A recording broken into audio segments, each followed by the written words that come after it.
Okay, so I've given a bit more thought as to why I didn't like the Inazuma storyline. I know this just keeps on going, but I've jotted down 8 points of plot elements in Inazuma that I thought represented why Inazuma felt more rushed than previous chapters.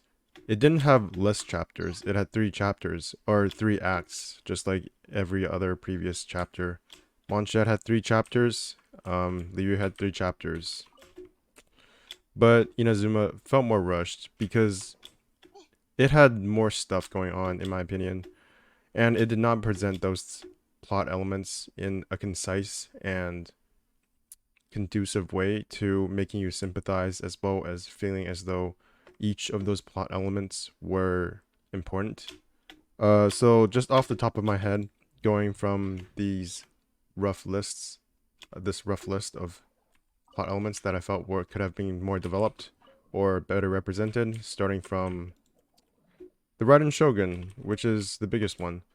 In comparison to Liyue, where Morax or Zhongli was the Archon, we don't really get to spend that much time with the Raiden Shogun, just in general. Um, she appears in, I think, 2 or maybe 3 cutscenes, but that's really it in terms of our interactions with her. We don't really have any meaningful gameplay interactions outside of battles. We don't really talk to her. We don't see her in the game, out in the open world. Unlike John Lee, who is basically our guide for all of Inazuma, for at least I would say half of the Inazuma plotline. We follow him around, and he guides us to collect the funerary preparations so that we can give him the fake funeral that he deserves. So we do get to spend a lot of time with Zhongli, and during that time, we do get to see him develop and understand him as a character, the kind of person he is, the kind of Archon that he wishes to be, and in the end, all just kind of makes sense because of that context we have of him.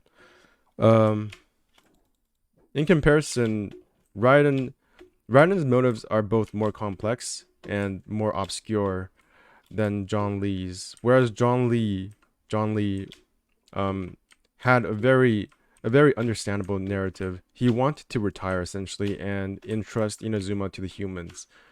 Um, I can see how, for a lot of people, on a conceptual level, the Raiden Shogun may be more interesting because she is essentially dealing with grief and is trapped in her own mind by her own initiative. But that is not presented very well in the game, in my opinion. We don't really get to see that outside of cutscenes and have any meaningful dialogue with the Raiden Shogun besides the very end. Uh, of the memorable things I think I remember hearing the Raiden Shogun say, it was like right after the first cutscene, right at the end of the first cutscene, and she says, "Lightning, I will strike twice next time."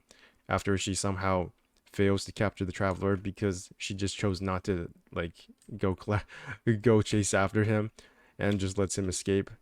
Yeah, so that was one of the like key moments of when I thought, okay, this I'm starting to see what kind of personality she has, and I'm wondering what kind of person she is.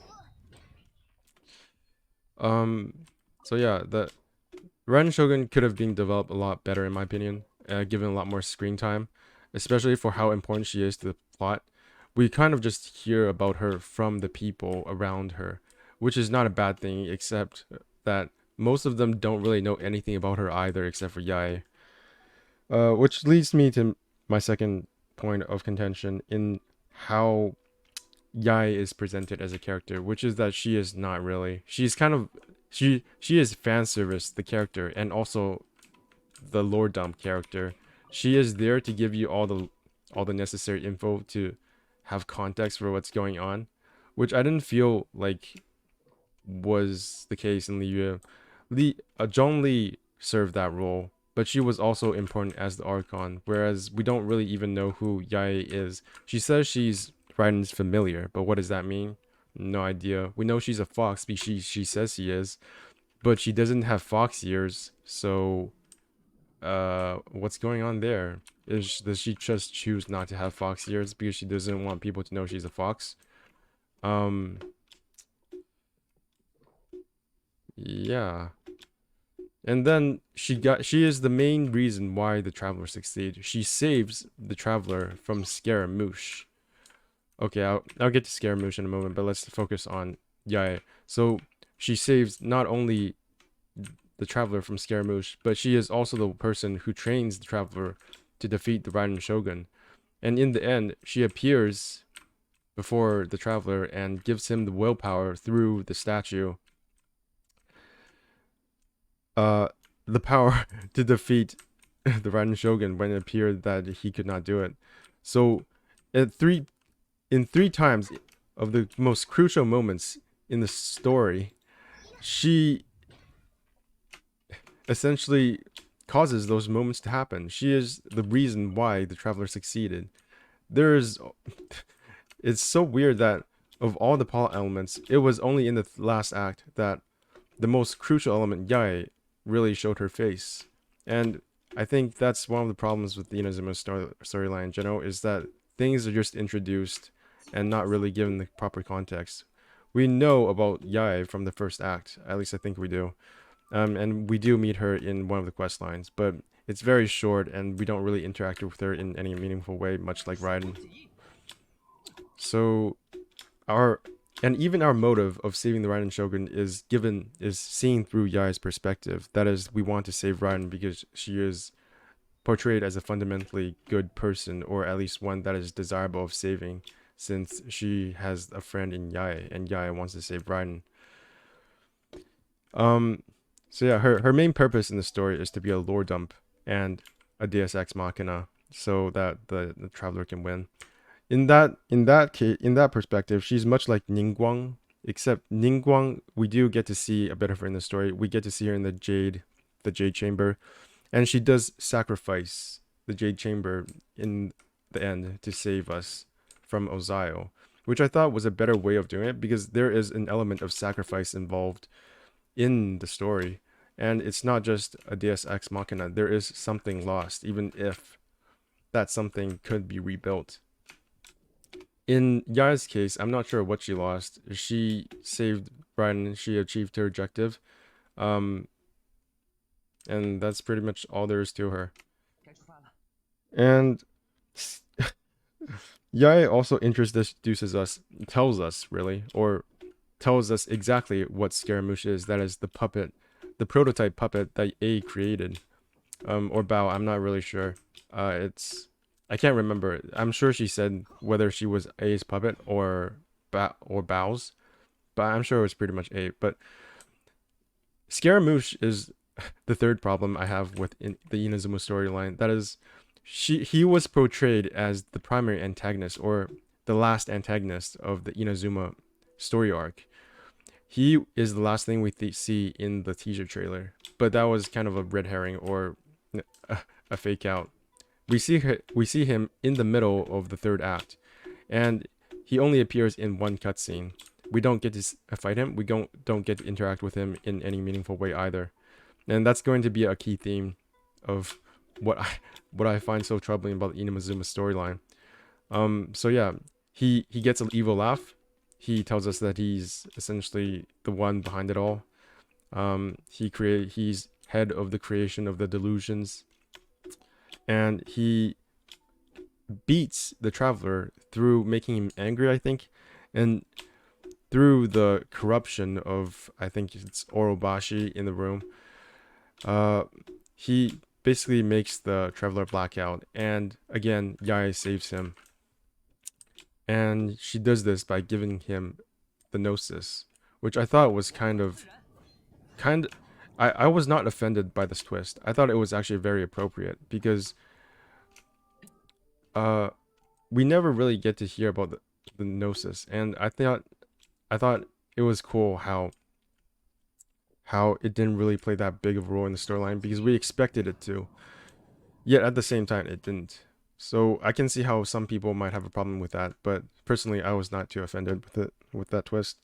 My my problem with the whole twist is that we don't get to see any of it in the game. It's just told to us through a lore dump after we defeat Raiden essentially, and we go to the Narukami Shrine, and we talked to Yai, and she gives us all the lowdown on what is actually happening, including not just Scaramouche, but also uh Raiden's twin, Bao, A's twin, Bao. We never really get to see, we never really get to see that in the actual gameplay. It's just told to us in a lore dump text dialogue hidden away at the end of the game. Um, what else is there? So yeah, that's basically Scaramouche's entire thing.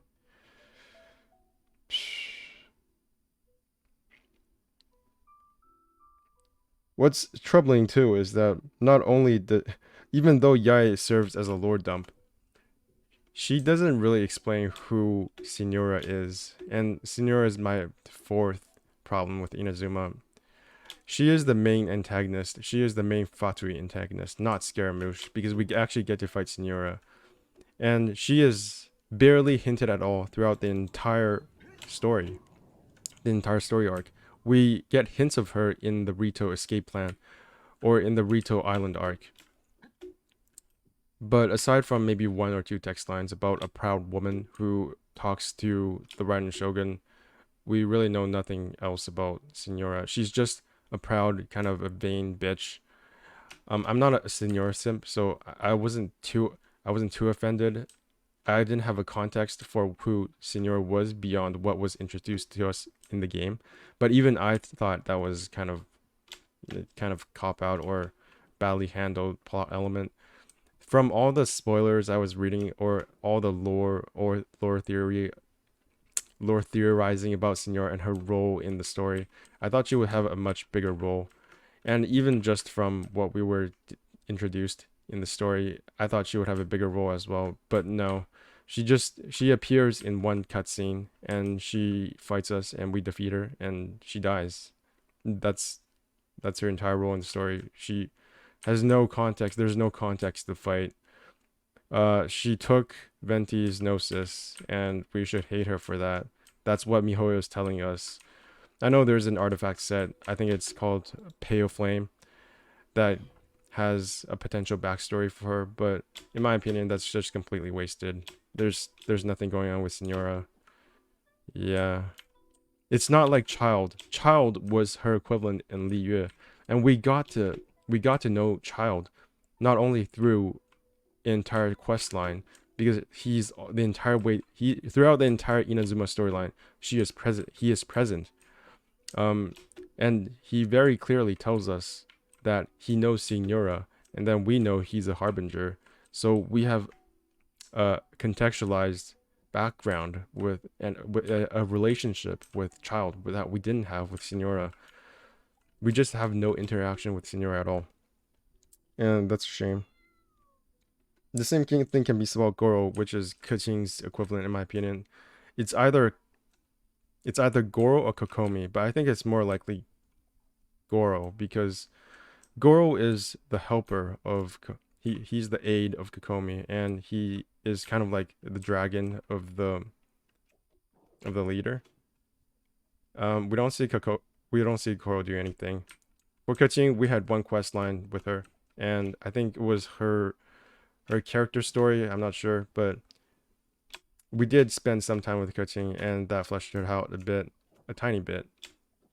With Goro, he could be a 5-star, he could be a 4-star. We could get a story quest for him, a character story quest, but we don't know. So right now, he's just a big nothing. Yeah, and Goro's role in the rebellion arc, which is the fifth thing I had a problem with. The rebellion goes nowhere. It's not even a part of the main resolution of the story. Their purpose was to introduce us to the Fatui, and the Fatui were disappointing. So the rebellion in relation to that is also disappointing. There's no backstory. There's no epilogue to what happens with the rebellion after the vision decree is rescinded. Are they okay? Are they going to go along with it? We have no idea.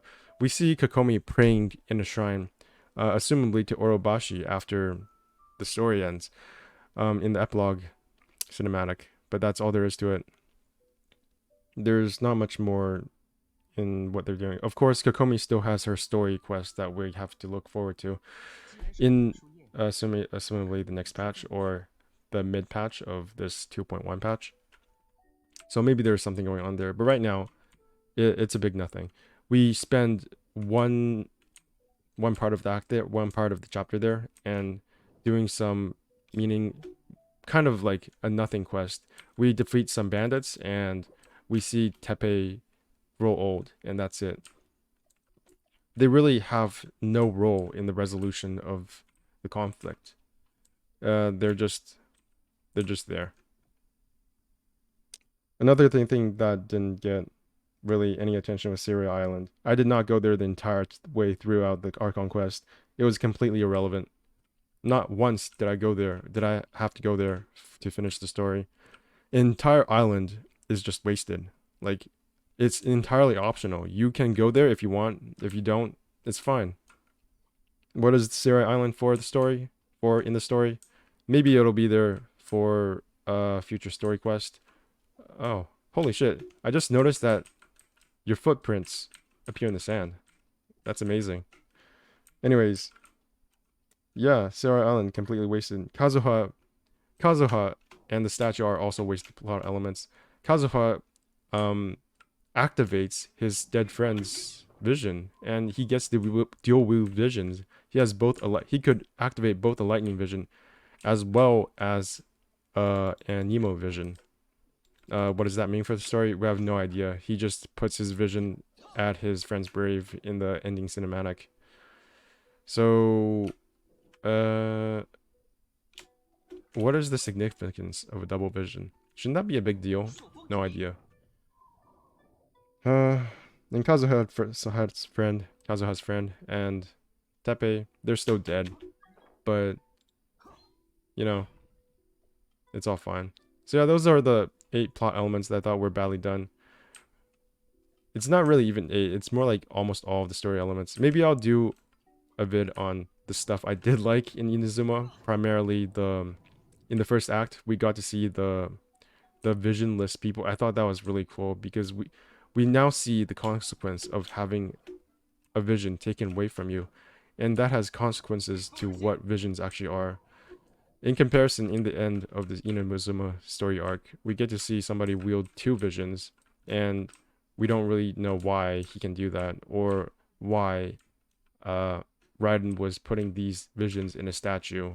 What is the purpose of the statue? Where did the statue come from? Is it modeled after her? Is it something else? Who made the statue? No idea. Anyways, that's my rant on Inazuma. I'll probably do another rant sometime in the future, or just, yeah.